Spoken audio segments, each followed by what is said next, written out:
মেন্টালিটিটা fix করতে হবে। আমরা অনেকে মনে করি যে একবার না পারলে আর জীবনে হবে না, আমি হয়তোবা আমার হয়তোবা ব্রেনই নাই, বা হয়তোবা আমি এমনই এভারেজ স্টুডেন্ট, এটা যেন আমরা কোনো সময় না ভাবি।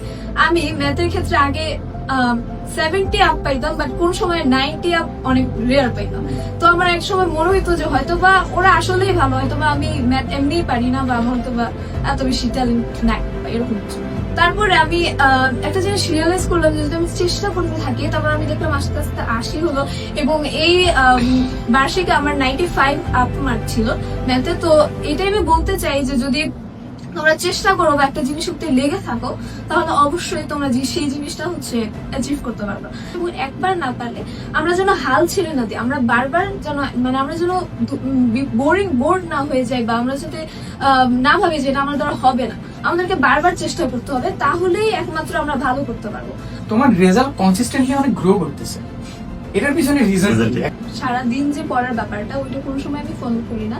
আমরা যাতে ক্লাসে অ্যাটেন্টিভ থাকি, সেটা 10 MS এর ক্লাস হতে পারে, সেটা স্কুলের ক্লাস হতে পারে। আমার নিজের ক্ষেত্রে আমি আমার 50% পড়া হচ্ছে স্কুলে অ্যাটেন্টিভ থাকার মাধ্যমে, বা 10 MS এর স্কুলে ক্লাসগুলোতে অ্যাটেন্টিভ থাকার মাধ্যমে হচ্ছে শেষ করেছি। মানে যেগুলোতে আমার সমস্যা বেশি সেগুলো আমি বারবার দেখতাম, একবার না বুঝলে 2বার দেখতাম, 2বার না বুঝলে 3বার দেখতাম। এভাবে হচ্ছে আমি আমার বিশেষ করে আমার ম্যাথে অনেক সমস্যা ছিল। তো ফয়সাল ভাইয়ের ক্লাসগুলো, বিশেষ করে বৃত্তিতে ফয়সাল ভাইয়ের যে ক্লাসগুলো ছিল সেগুলো দেখে আমি অনেকটা উপকৃত হয়েছি। দিন সবার জন্য 24 ঘন্টায়, সবাইকে আল্লাহ সৃষ্টি করছে, সবার ব্রেইন কিন্তু একই, কিন্তু এটা তোমার নির্ভর করে যে তুমি কিভাবে তোমাদের টাইমটাকে স্পেন্ড করতেছো।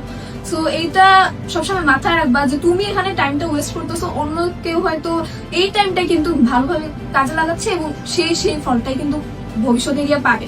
কনসিস্টেন্সি ইজ দ্য কি। তুমি দিনে 2 ঘন্টা পড়ো, 5-6 ঘন্টা পড়া লাগবে না, 2 ঘন্টা পড়ো, তাহলে হচ্ছে ইনাফ।